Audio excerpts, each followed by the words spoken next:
आज मी आपल्यासोबत सुका जवल्याची रेसिपी शेअर करणार आहे, जी जबरदस्त टेस्टी लागते.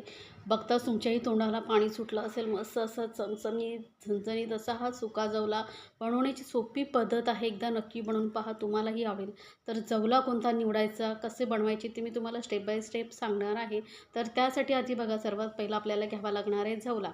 तर जवला बघा, इथे ना बारीक असतो ना तो घ्यायचा आहे, आणि जास्त पिवळा असतो ना तो घ्यायचा नाही, आणि जाड घ्यायचा नाही. बारीक असा जवला, पांढरा असा जवला घ्यायचा. म्हणजे काय होतं, खाताना तो जवला चरचरीत लागत नाही आणि चवीलाही खूप छान लागतो. तर बारीक जवलाच निवडायचा. आता याला धुवण्यासाठी काय करायचं बघा, मोठं असं बाऊल घ्यायचा. त्यामध्ये आपल्याला हे धुवायचं, कारण यामध्ये ना असे छोटे छोटे मातीचे कण असतात. तो जवला धुतल्यानंतर तो वरती तरंगतो, म्हणजे आपल्याला जे माती यामध्ये असते ना ती खाली बसते, आणि आपल्याला धुवायला सोपा पडतो. नाहीतर काय होतं माहिती आहे, खाताना आपल्याला अशी माती माती लागू शकते. त्यामुळे धुण्याची ही पद्धत पहा. आता मस्त स्वच्छ असता 2-3 वेळा हा मी धुवून घेते. जवला धुवून स्वच्छ पूर्ण पाणी काढून टाकायचं, हाताने दाबून दाबून, लक्षात ठेवा. आता हा जवला आपण ठेवूया साईडला. वळूया गॅसकडे. गॅसवरती कढई ठेवलेली आहे. त्यामध्ये एक छोटासा चमचा तेल घेतलं, आणि तेल असं कढईला थोडंसं लावून घ्यायचं, म्हणजे हा जवला लागणार नाही. आता जवला सर्वात पहिल्या आधी आपल्याला भाजून घ्यायचं आहे. गॅस एकदम मंदवरती ठेवायची, आणि मंद गॅसवरती हा जवला आपल्याला 4-5 मिनटं भाजून घ्यायचं आहे, लक्षात ठेवा.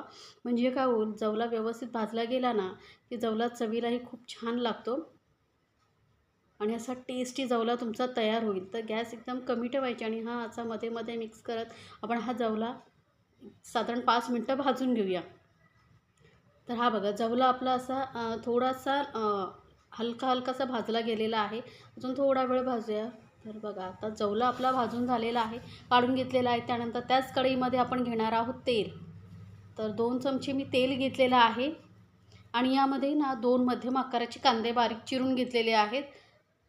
आता हा कांदाही आपण भाजून घेणार आहोत.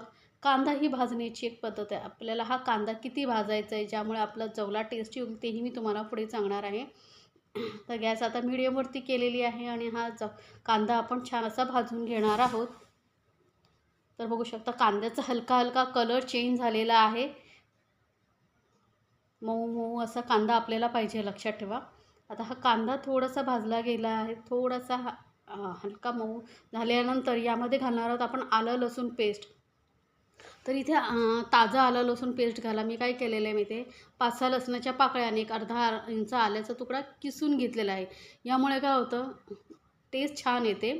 तुमच्याकडे जर रेडीमेड पेस्ट असेल तर घालू शकता, पण जर तुम्ही ताजं घालून बघितलात ना आलं लसूण पेस्ट, तर खरंच टेस्ट खूप भारी येते. तर आता आलं लसूण आणि छान असं ते कांद्याबरोबर भाजून घेतलेले बघू शकता. कांदा ब्राऊन झालेला नाही आहे, थोडासा डार्क गुलाबी झालेला आहे. इतपतच आपल्याला हा कांदा भाजून घ्यायचा आहे. आता यामध्ये घालायचं आहे टोमॅटो. तर एक मोठ्या आकाराचा टोमॅटो मी बारीक चिरून घेतलेला आहे. आता कांदा हा बघा असाच भाजल्यामुळे काय होतं, जास्त ब्राऊन न केल्यामुळे आपला जो जवला आहे ना तो खाताना असा मस्त रसरशीत लागतो. जर तुम्ही जास्त ब्राऊन कलर केलात ना कांद्याचा, तर जवला खाताना असा कोरडा कोरडा लागतो. त्यामुळे काय करायचं आहे, असं मस्त मऊसर होईपर्यंत आपल्याला हा भाजून घ्यायचा आहे. आता टोमॅटोही चांगला परतला गेल्यानंतर यामध्ये घालूया मीठ आणि मसाला. तर थोडीशी मी घालते हळद, पाव चमचा एवढा, आणि 1 चमचा भरून इथे मी लाल मिरची पावडर घालते, आणि अर्धा चमचा काश्मीरी लाल मिरची पावडर घालते. आता तिखट किती हवं आहे तुम्हाला, त्यानुसार तुम्ही लाल मिरचीचं प्रमाण कमी जास्त करू शकता. आणि काश्मीरी मिरची पावडर यासाठी घातलं आहे की जवल्याचा कलर खूप छान येतो काश्मीरी लाल मिरचीमुळे. मस्त असा लाल लाल आपला जवला दिसतो. तर बघा, मस्त मसाले सर्व आपण कांदा टोमॅटोमध्ये मिक्स करून घेतल्यानंतर आता घालायचं यामध्ये जवला. तर जवल्याबरोबरच आपण घालणार आहोत 3-4 कोकम. कोकम जरूर घाला, म्हणजे काय होतं, टेस्टी जवला कुठल्याही नॉनव्हेज पदार्थामध्ये बघा, मच्छीमध्ये वगैरे कोकम घातलात ना तर त्याची टेस्ट जबरदस्त होते. तुम्ही म्हणाल टोमॅटो घातलं आहे, मग कोकम कशाला नाही. टोमॅटोमुळे काय होतं, हा गोडसर लागतो थोडा जवला, पण कोकम घातलात ना मस्त अशी आंबट टेस्ट येते. त्यामुळे कोकम थोडंसं घालायचं. आता यामध्ये 2-3 चमचेच पाणी घालायचं आहे, जास्त पाणी घालायचं नाही आपल्याला, लक्षात ठेवा. आणि हा जवला आपल्याला आता शिजवून घ्यायचा आहे 4-5 मिनटं, जास्त नाही. आता हा जवला लागू नये म्हणून काय करायचं, अशी खोलगट ताटली यावरती ठेवायची कढईवरती, आणि यावरती घालायचं आहे पाणी. म्हणजे काय होईल, आपण जे पाणी घातलं आहे ना त्यामध्येच तो जवला शिजेल, खाली लागणार नाही. कारण ही जी वाफ आहे ना त्याने आपलं जवला खाली लागत नाही आणि जवला छान शिजला जातो. तर बघू शकता पण 2-3 चमचेच पाणी घातलेलं होतं, तेही पाणी तसंच आहे. तर आता काय करायचं, हलकाचं मिक्स करून घ्यायचं आणि थोडंसं हे पाणी आटेपर्यंत आपल्याला शिजवून घ्यायचं आहे. आता झाकण ठेवायचं नाही आहे. 1 मिनिटभर असं तुम्ही परत शिजवून घेतलात ना, की मस्त जवला तुमचा सुका जवला तयार होतो. थोडीशी घालायची कोथिंबीर, तुम्हाला आवडत असेल तर घाला. आणि असा हा चमचमीत असा आपला जवला झालेला आहे तयार. तर बघू शकता मस्त असं जवला चमचमीत तयार झालेलं आहे.